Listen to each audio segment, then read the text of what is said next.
흔하게 아는 것이 힘이다 하는 얘기들을 많이 합니다. 정말 그럴지도 모르겠죠. 예일대학교 심리학과 석좌 교수였던 로버트 J. 스타인버그라는 교수님이 쓰신 Successful Intelligence라는 책이 있는데요. 그 책의 유명한 저서는 재미있는 예화가 하나 있습니다.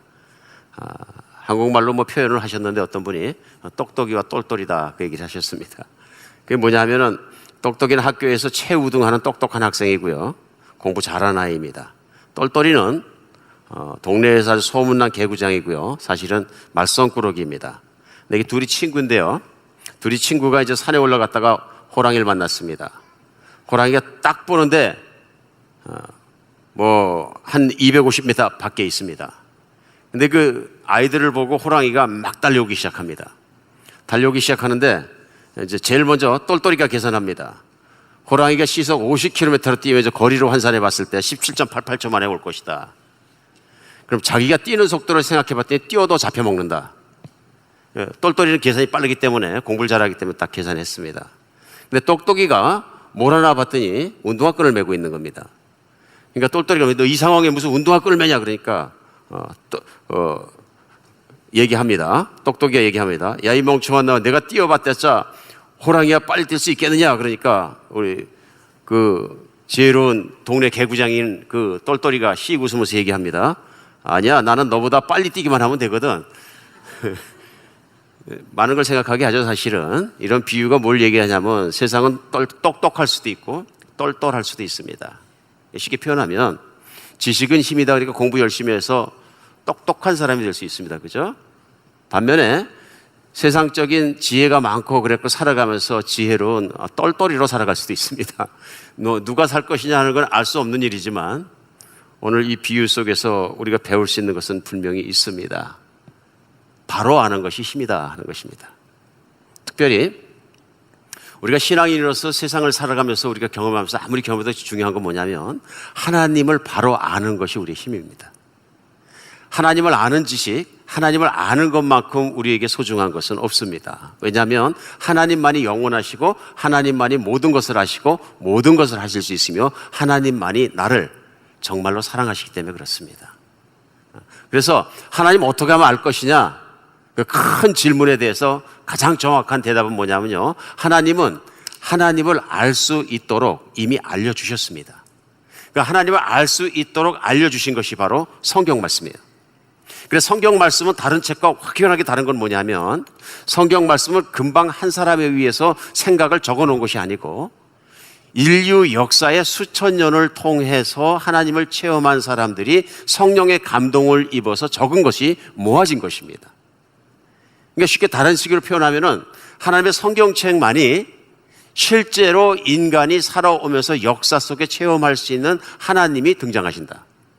그러니까 어떤 사람이 자기 생각을 적은 것이 아니라 살아계시고 이 역사를 움직이시는 하나님을 인류의 역사를 통해 하나하나 드러낸 것이 하나님의 말씀이다 하는 것입니다. 그렇기 때문에 성경 곧 하나님의 말씀을 통해서 우리가 하나님을 알아가는 것만큼 더 중요한 지식은 우리에게 없다 하는 것입니다. 그것이 우리의 생각의 중심이 되어야 되고 모든 것의 중심이 되었을 때 우리는 세상에서 가장 똘똘한 사람으로 살아갈 수 있습니다. 그렇죠? 왜냐하면 심지어는 죽음 그 너머까지 있는 지혜까지라도 바라볼 수 있는 하나님의 마음과 눈으로 바라볼 수 있는 길이 성경의 말씀을 통해서 열리기 때문에 그렇습니다. 그러니까 유독 교회만의 주일날 모이면 많은 시간 중에서 예배드리면서 설교의 시간이 많이 할당된 이유는 요즘 또 설교 시간을 막 줄이는 게 추세래요. 35분까지 줄었는데 이제는 어떤 분은 25분 하신다는 나중에 5분으로 줄까 봐 제가 걱정 많이 하고 있습니다. 근데 사실은 굉장히 중요한 것이 뭐냐면요. 하나님의 말씀을 깨닫는 것만큼 우리는 하나님을 알 수 있습니다.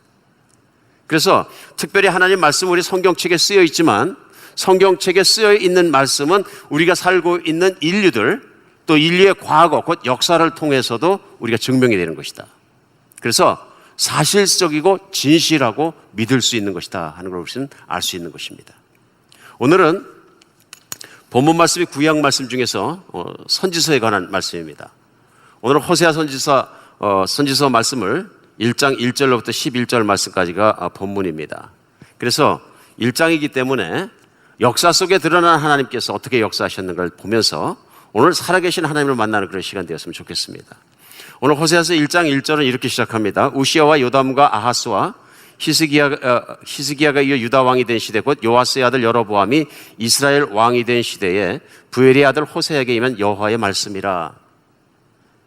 여호와의 말씀이라. 제일 먼저 1장 1절에 호세아서는 시작하면서 하신 말씀이 뭐냐면요, 시대적 배경을 설명해 줍니다. 시대적 배경을 설명해 주고 하나님 말씀이 누구에게 임하였는가 하는 걸 분명히 밝히고 있습니다.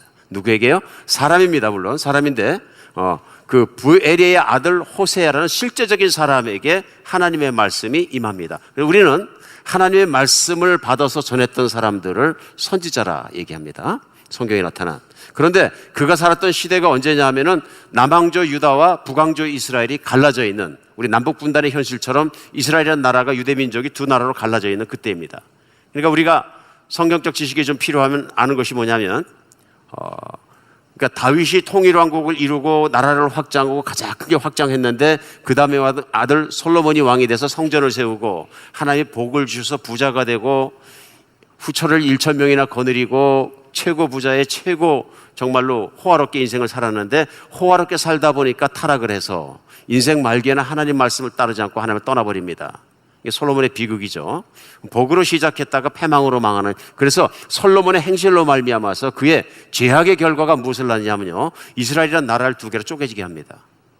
그래서 다윗에게 약속하신 대로 남왕조 유다는 하나님께서 지켜주시고요, 북왕조 이스라엘이 다시 세워지는, 10개 부족이 모여서 다시 세워지는 분단의 아픔을 겪게 됩니다. 오늘 본문의 배경은 나라가 분반되고 북왕조 이스라엘에 태어난 사람 중에서 호세아라는 사람에게 북왕조 이스라엘의 세월이 왕들이 바뀌어 지나간 다음에 북왕조 이스라엘 평범한 사람이었던 호세아가 임한 그 말씀이 그대로 전해지고 있습니다. 배경이 뭐냐 하면 이제 가나안 땅에 들어가 살던 사람들이 다윗에게 주신 복과 솔로몬에 주신 복과 모든 복에도 불구하고 말씀을 듣지 않으니까 타락해서 이방 민족의 침략을 많이 받습니다. 어려운 속에 살아갑니다.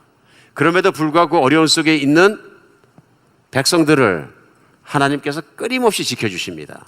우리 이런 배경으로 오늘 말씀을 좀 이해할 필요가 있습니다. 특히 선지서는.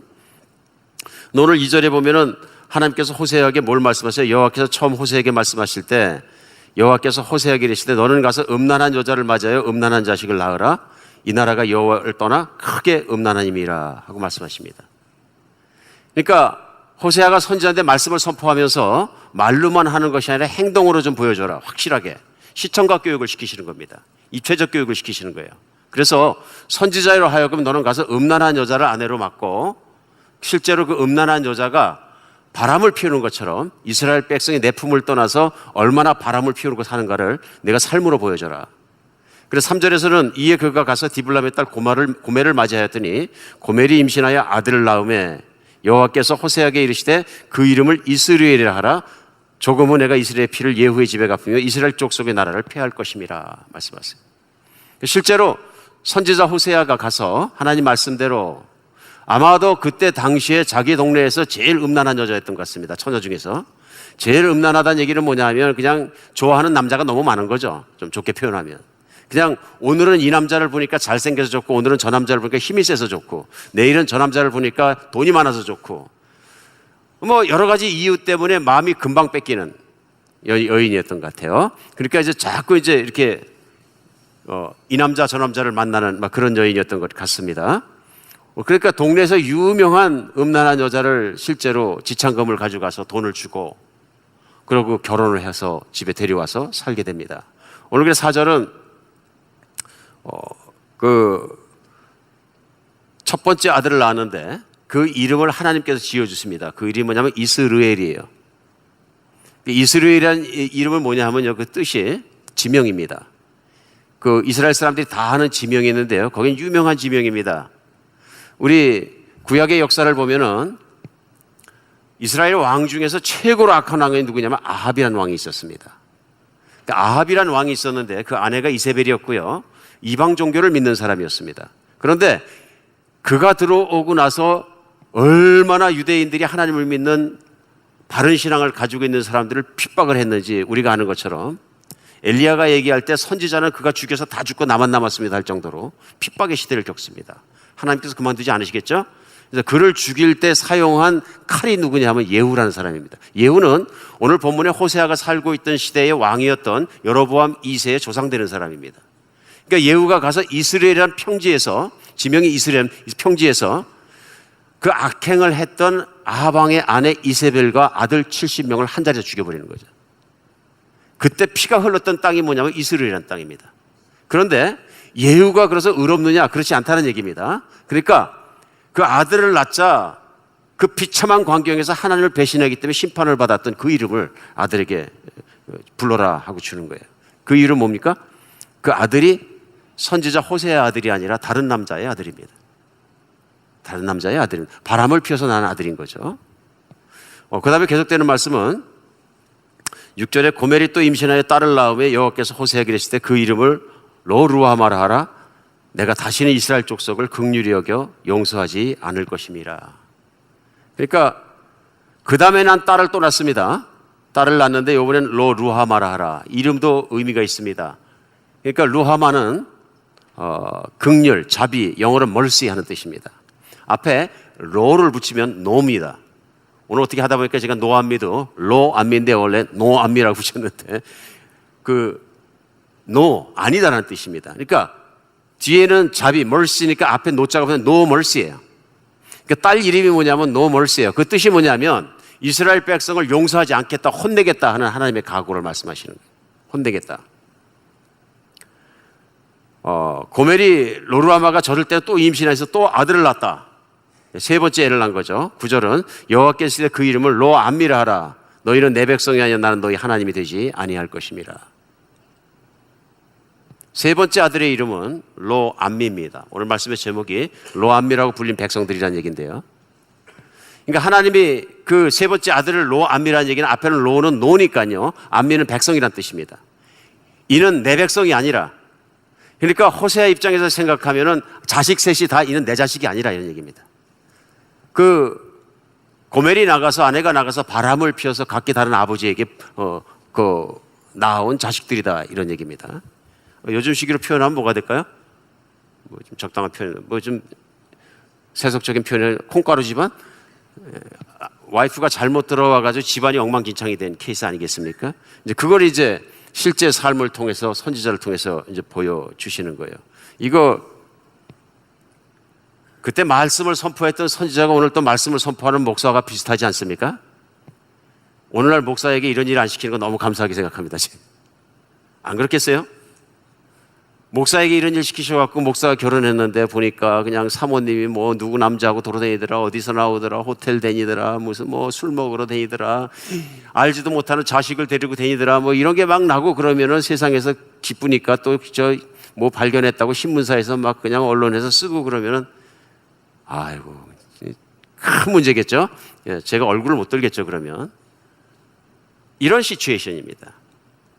선지자에게 얼굴을 못 돌리를 시키시는 거예요. 우리 왜 시켰는지 생각을 해봐야 됩니다. 왜 시켰는지요? 그러니까 하나님께서 이스라엘 백성을 너무너무 사랑하셔서 그들을 내 백성을 삼으셨는데 그들이 그 땅에 들어가서 사는 모습이 내 백성이 아니다 그런 얘기예요. 내 백성이 아니다.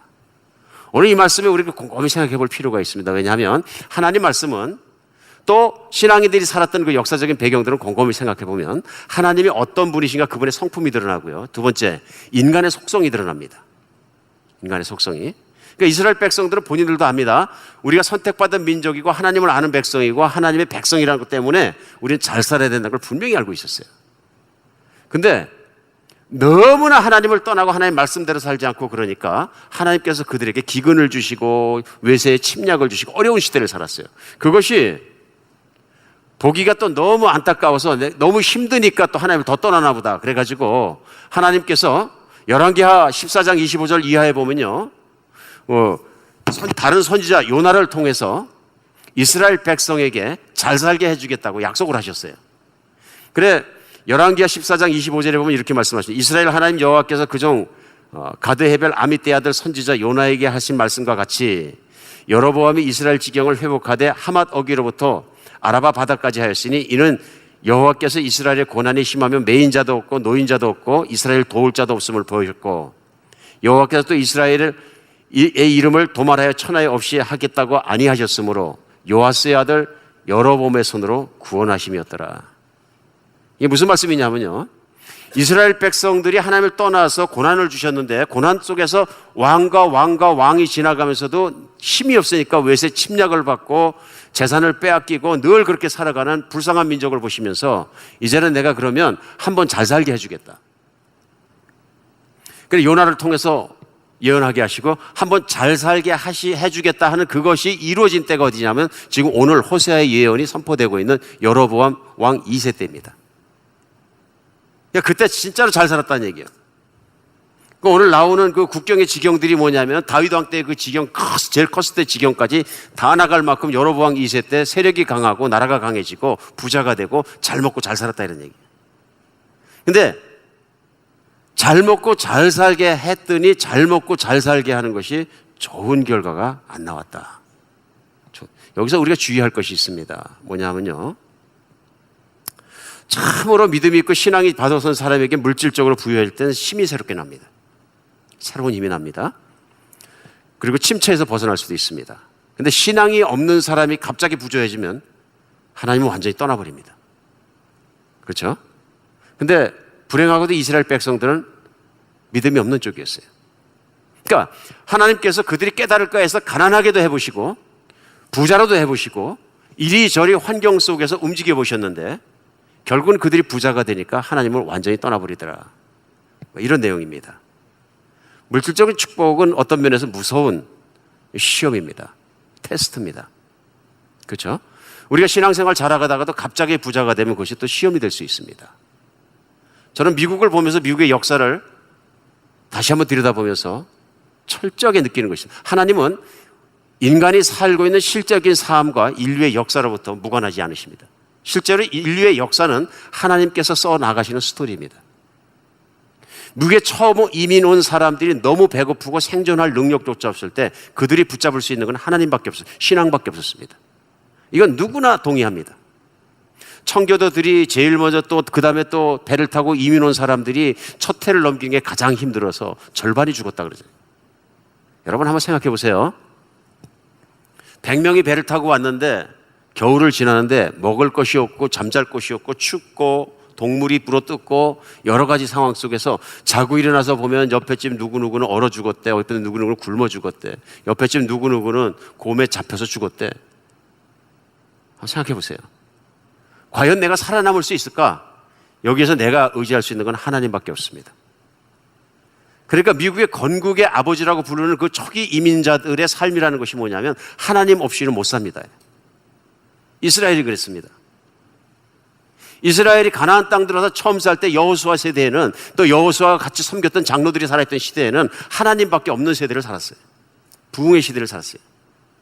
그랬는데 점점 잘 살게 되니까 어떻게 되냐면요, 점점 잘 살면서 옆에 있는 민족들을 따라가기 시작한 거예요. 미국이 그렇습니다. 힘들 때는 우리는 하나님 나라를 건축하기 위해서 건설하기 위해서 살겠습니다. 실제로 종이에다 써놓고 서로 서약을 하고 어디든지 가면 미국에서는 그러니까 메인 스트리트의 가장 중요한 거리에는 교회가 있는 거예요. 모든 사람은 일을 하다가도 저녁이 어두워지면 다 모여가지고 교회에서 예배드리고 집에 가 잠을 잤어요. 하루를 정리하는 거죠. 그게 청교도의 신앙입니다. 근데 미국이 엄청나게 부자가 되고 하나님께 기도한 대로 최고의 부자가 되고 최고 강한 나라로 만들어 주셨거든요. 오늘날의 미국의 현실은 뭐냐면요, 예수 그리스도의 이름으로 기도하면 감옥에 가두겠다는 거예요. 그렇죠? 우리 이런 현실 속에서 여러분과 제가 살고 있는 것이죠. 이스라엘 사람들은 하나님을 떠나기 위해서, 이스라엘은 과거에 이제 구약의 교회거든요. 구약 교회를 떠날 필요는 없었어요. 그냥 삶의 현장 속에서 맘만 바꾸면 됩니다. 그냥 제사는 제사대로 드리지만 나는 이방인처럼 살아면 그뿐이다, 그런 얘기. 근데 오늘도 마찬가지인 것 같습니다. 내가 하나님을 떠나기 위해서는 교회를 떠날 필요는 없습니다. 굳이 내 마음이 떠나면 되는 것입니다. 마음이 떠나면. 미국도 마찬가지입니다. 미국이 초기에는 하나님께 매달리고 하나님의 브레싱으로 부자가 됐지만 하나님을 떠나기 위해서 나는 그리스도인이 아니라고 말할 필요는 없는 거예요. 내 마음이 떠나면 떠난 것입니다. 오늘날도 미국에서 설문조사를 하면서 당신은 크리스찬입니까? 이제 체크박스가 있으면요. 80%가 나는 크리스마스 체크박스에 합니다. 근데 그분들 중에 절대 다수가 1년에 몇 번 교회를 가서 예배를 드리십니까? 그러면 한 번, 많은 분이 세 번, 이런 분들이 수십 프로입니다. 그러니까 크리스마스 날, 아니면 땡스기빙, 아니면 부활절. 그러니까 당신은 크리스찬이니까 나는 크리스찬입니다. 얘기합니다. 그러니까 하나님을 떠나기 위해서 교회를 떠나거나 내가 뭐 교회 등록을 빼주세요 그러거나 그럴 필요가 없다 그런 얘기입니다. 오늘은 우리가 이렇게 무서운 현실 속에서 한번 생각해 볼 필요가 있습니다. 오늘 이스라엘 백성들이 내 백성이 아니라고 하신 말씀에는 근거가 있습니다. 로암미라고 부르시는 데는 근거가 있습니다. 그건 뭐냐면 이스라엘 백성은 하나님과 태생적 관계가 아니라 계약적 관계예요. 언약의 관계예요. 그러니까 이스라엘 백성은 내가 이스라엘 사람으로 태어났기 때문에 내가 하나님의 자녀가 되는 것이 아니라 하나님께서 그 조상 때의 시내 산에서 그들을 모두 앞에 놓고 하나님과 함께 백성들과 계약을 맺습니다. 너희가 내 말을 잘 준행하고 나를 따르고 나를 하나님으로 잘 섬기면 너희는 내 자녀가 될 것이다. 그러니까 조상들이 하나같이 한 목소리로 우리가 모든 말씀을 다 준행하겠습니다. 그러니까 하나님과 이스라엘 백성은 언약의 자식. 그러니까 약속의 자녀이기 때문에 이들이 태어나면 할례를 시키는 거죠. 그러니까 이스라엘 전체에게 주신 하나님의 약속이 개인적으로 할례를 행함으로 말미암아서 내 것이 된다. 이런 컨셉입니다. 우리 얼핏 생각하니까 계약의 관계, 그러면 우리가 흔히 보는 관계가 뭡니까? 언약의 관계, 약속의 관계가? 결혼이거든요. 결혼은 전혀 다른 두 사람, 여자와 남자가 만나서 어떻게 맺어지는 거예요? 나는 태어날 때부터 당신하고 살기로 태어나기 결정됐기 때문에 이건 운명이에요? 아니죠. 당신하고 나하고 만나서 언약으로 이루어진 관계입니다. 약속으로. 그러니까 결혼식에 제일 중요한 게 뭡니까? 하나님 앞에서 약속하는 것입니다. 나는 평생 당신을 떠나지 않고 당신을 위해 살고 당신의 행복이 나의 목적이고 난 그렇게 살겠습니다. 우리는 한 몸입니다 하는 언약입니다. 언약. 그 언약이 없으면 결혼은 무의미한 것입니다. 그러니까 요즘 젊은이들이 이혼할 때 보니까 비용이 너무 많이 들어가니까 너무 비생산적이다. 그러니까 아예 결혼하지 말고 실제적인 부부로 살되 결혼식만 하지 말고 법정에 등록만 하지 말자. 문제가 있는 거죠. 무서운 문제가 그 뒤에 있습니다. 왜냐하면 결혼은 근본적으로 둘의 커밋먼트, 약속 가운데 이루어지는 거기 때문에 그렇습니다. 그런데 문제는 뭐냐면 약속을 지키지 않는 거예요. 안 그렇습니까? 가정생활의 모든 문제는 왜 나오냐면요. 약속을 한쪽에서 파기하든지 둘이 파기하니까 일어나는 거예요. 약속의 대상과 약속의 내용을 내가 무시하거나 내가 변경하거나 내가 바꿔버리는 거예요. 오늘 하나님과 이스라엘 백성의 관계가 그런 관계입니다. 하나님은 이스라엘 백성을 사랑하겠다고 말씀하시기 때문에 신실하게 약속을 지키십니다. 성경은 얼마나 하나님이 신실하신 하나님인가를 수천 년의 과정을 통해서 증명해 주십니다. 얼마나 신실하십니까? 한번 약속을 하면 끝까지 지키시고 그렇게 이루시는 하나님을 보여주십니다. 하나님 신실하심으로 말미암아 감사하는 여러분과 제가 되었으면 좋겠습니다. 성경은 반대의 것을 증명합니다. 또 역사도 그것을 증명합니다. 사람은 끊임없이 하나님과의 약속을 깨는 존재입니다. 오늘 호세아서 1장은 바로 그것입니다. 이스라엘 백성이 하나님과 약속을 깨고 이방인을 따라가는 것입니다.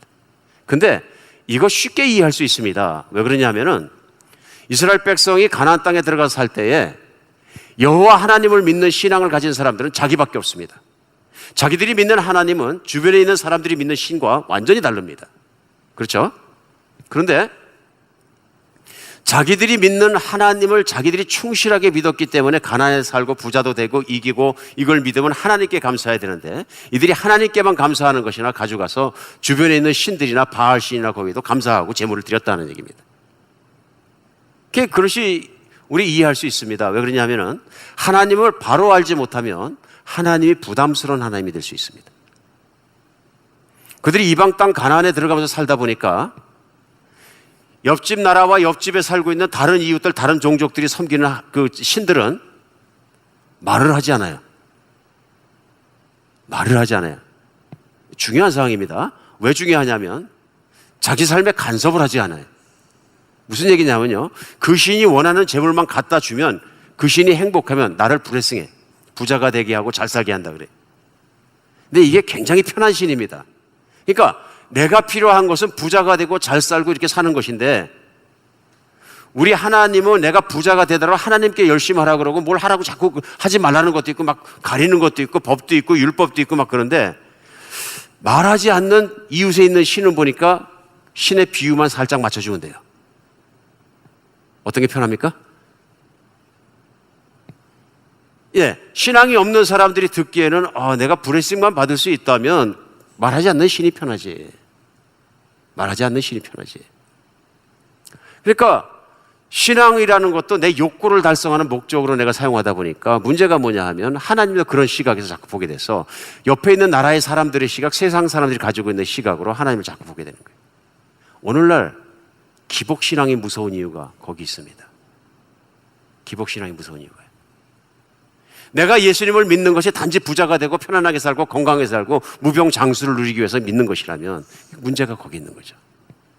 무병장수를 누리고 있으면 다른 신이 더 쉽습니다. 더 쉽습니다. 하나님은 그렇게 생각하면 그런 시각으로 보면 어려운 거죠. 왜냐하면 하라 하지 마라가 분명히 있거든요. 그리고 특별히 어려운 게 뭐냐면, 너만 위해 살지 말고 이웃을 내 몸같이 사랑하라는 말씀이 너무 힘들거든요. 부담스럽고. 안 부담스럽습니까? 부담스러워지죠. 이런 이유들 때문에 하나님을 무시하기 시작하고 말씀을 무시하기 시작하니까 이스라엘 백성들이 교만해진 거예요. 사람이 교만해졌다는 얘기는 뭐냐면요, 자기가 하나님 되고 싶은 기질이 다시 일어나기 시작하는 거예요. 내 마음대로 살고 싶은 욕망, 내 마음대로 판단하고 살고 싶은 그 정말로 욕망들이 끊임없이 일어나서 내가 교만해지면 하나님의 말씀이 들리지 않기 시작하는 것입니다. 21세기를 사는 우리에게도 하나님께서 로암이라고 부르실 수 있는 가능성이 있습니다. 너는 내 백성이 아니다. 내가 예수님을 믿고 내 자녀가 되고 그리스도인이 돼서 내 자녀인 건 분명한데, 내가 삶의 행실이나 나에게 대하는 것이나 모든 것을 보면 너는 내 백성이 아닌 것 같다. 이런 말씀이 오늘 핵심입니다. 하나님은 가슴 아픈 말씀을 하시는 겁니다. 예를 들어서 어떤 부모에게 썩썩이는 자식이 하나 있는데, 부모를 무시하고 자기 마음대로 살면서 속을 썩입니다. 하다 안 되니까 나중에는 얘기할 수 있죠. 너는 우리 자식이 아니다. 여러분, 무서운 얘기입니다. 근데 부모가 너는 내 새끼가 아니다, 그렇게 얘기하면 그 새끼를 미워하는 겁니까? 또 욕이 됐네. 그 자식을 미워하는 겁니까? 아니겠죠. 오늘 하나님의 말씀을 로암미는 다른 뜻을 갖습니다. 왜냐하면 너는 내 자식이 아니라 말씀하시기 위해서 바로 10절에서 하시는 말씀 때문에 그렇습니다. 10절에 그러나 이스라엘 자손의 수가 바다의 모래같이 돼서 측량할 수도 없고 셀 수도 없을 것이며, 전에 저희에게 이르기를 너희는 내 백성이 아니라 한 그곳에서 저희에게 이기를 너희는 사신 하나님의 자녀라 할 것이라. 하나님이 원하시는 것은 이스라엘 백성이 참 사신 하나님을 알아보고 돌아오는 것입니다. 그리고 하나님을 아는 것입니다. 그래, 하나님은 호세아를 통해서 이후에 계속되는 말씀에서 내 백성이 나를 아는 지식이 없는 거로 망하는도다. 그러므로 우리가 힘써 하나님을 알자 하고 얘기합니다. 하나님의 마음은 하나님의 자녀를 향한 사랑으로 불타는 것 같습니다. 자신의 모든 걸 불사라서까지라도 자녀들에게 주기를 원하십니다. 우리 인생을 살면서 신앙생활이 오래되었기 때문에, 하나님의 사랑에 대한 말씀을 너무 들었기 때문에 가슴이 딱딱해지고 냉랭해지는 경우 있습니다. 이스라엘의 로암미의 마음입니다. 마음이 딱딱해. 내 자신에게 마음을 뺏긴 것입니다. 인생을 살아가면서 내가 신앙인이고 예수님을 믿는다고 생각하지만 내 마음이 세상에 뺏길 수도 있습니다. 먹고 사는 문제가 너무 급하고 너무 중요하고 너무 좋아서 따라다니다 보니까 하나님 앞에 앉아서 조용히 기도하지도 말씀도 보지도 않고 우리 살아가다 보면 마치 내 삶이 하나님 믿는 사람인지 안 믿는 사람인지 잘 모를 때가 있습니다. 세상을 살면서 하나님의 사람 그리스도인을 산다는 것이 그렇게 만만하진 않습니다. 이스라엘 백성이 가나안 지국들의 한 복판에 들어가서 살면서 유일하게 하나님 말씀을 짓고 긍지를 갖고 정말 믿음을 갖고 확실한 말씀에서 살았다면 사람들이 다 하나님 믿는 사람이 되었을 것입니다. 반대로. 그런데 이스라엘 사람들이 오히려 주변에 있는 사람들을 따라가는 사람이 된 것이에요. 오늘날도 마찬가지입니다. 어디까지 내가 하나님의 말씀을 믿고 하나님을 사랑하고 살아갑니다 했을 때, 내가 직장 다니면서 내 회장님이, 내 사장님이 예수 믿는 분이 아니고 심지어는 미신을 믿는 분이어서 무당 구출하고 돼지 머리에 절을 하고 막 그러면 괴롭습니다. 그리고 요즘 세상이라는 게 어떻게까지 돈 벌면 되기 때문에 밤에 모든 비즈니스를 일어나고 하고 술 먹고 일어나고 하니까 좀 회사에서 열심히 하고 진급되고 잘하려고 그러면 자기도 밤에 가서 술도 마시고 대접도 하고 2차 가고 3차 가고 4차 가고 밤이 새도록 술을 마셔가면서 목적을 달성해야 되는 것이 세상 세태거든요. 근데 사장님이 그 일을 하고 또 직원이 나보고도 그 일을 하라는데 사장님 저는 술을 못 먹습니다. 이런 얘기입니다. 그러니까 그리스도인이 어디까지 세상에 동화가 되고 어디까지 하나님의 말씀을 지키면서 세상을 영유하는 사람으로 살아가야 될 것이냐 하는 것 사이에서 우리 갈등하게 됩니다. 이 갈등 속에서 한 발 타당성과 합리성이라는 현대적인 사고 때문에 내주다 보면 나중에 내 심장까지 다 내주게 됩니다. 나중에 내가 판단하는 것, 모든 판단이 잘 사는 것과 돈 버는 것과 사회생활에서 성공하는 것이 기준이 됩니다. 하나님을 떠나버린 것입니다. 로암미가 되는 것입니다. 사랑하는 여러분, 이 시간에도 하나님은 이스라엘 백성을 호세아를 통해서 부르신 것처럼 하나님 말씀을 통해서 우리에게 피 끓는 목소리로 부르시는, 너는 내 자식이라, 너는 내게 돌아오라. 신앙생활이 오래되었는데 가슴이 냉랭하냐? 너는 회개하고 돌아오라. 신앙생활이 오래되었는데 가슴이 불타지 않느냐? 나는 여전히 너를 향해 불타고 있다. 너는 내게로 돌아오라. 내가 다시금 너를 내 아들이라고 부르고 내 딸이라고 부르고 너를 회복시켜 주겠다 하는 것이 오늘 본문 말씀의 핵심이고 초청입니다. 하나님은 신실하신 분이시고 너는 내 자식이라 하는 순간부터 내가 몇 년이 흘러간 그 시간을 지나면서 내가 지금 현재 어떠한 상태에 있을지라도 돌아오기를 원하십니다. 하나님은 내 행위 때문에 나를 사랑하시는 것은 아닙니다. 그러나 하나님은 나와 함께 좋은 관계를 맺기를 원하십니다. 내가 너를 향한 나의 마음은 선하고 잘못된 것이 아무것도 없다. 좋은 걸 주기 원하고 가장 좋은 것을 내가 주겠다. 나는 너를 지금도 생명 바쳐 사랑한다 하시는 불타는 사랑에 대한 고백이 바로 호세아서 1장에 들어있는 것입니다. 비록 내가 내 자식 같지 않은 행동을 하고 내 자식 같지 않은 삶을 살고 그렇게 살지라도 나는 내가 돌아오길 원한다. 호세아서 메시지는 이것입니다. 너는 내게로 돌아오라. 호세아서 읽다 보면 기가 막힌 장면이 하나 나오는데 이 말씀 드리고 말씀 마치겠습니다. 고멜이 마지막엔 집을 나갑니다. 집에서 들락거리는 거 바람 피는 거 너무 싫어가지고 확 뛰어나가 버립니다. 뭐 눈에 딱 뜨는 남자를 따라 나갔겠죠. 근데 그 남자가 악한 남자였던 것 같아요. 아마도 사창가에 팔은 것 같습니다. 사창가에 몸을 팔다 보니까 몸은 망가지고 요즘식으로 얘기하면 마약도 하게 되고 술도 취하게 되고 뭐 이러다 보니까 몸은 뼈만 남고 볼품도 없어지고 다 망가질 대로 망가진 거죠. 병들고. 근데 하나님께서 호세아에게 너는 가서 고멜을 사와라 그러십니다. 너는 가서 고멜을 사와라. 그래서 3장에 보면 고멜이 가서 호세아가 가서 고멜이 진 빚을 붙잡혀 있겠죠. 노예로 갚습니다. 은이 얼마나 비쌉니까? 은과 돈을 주고 그를 다시 삽니다.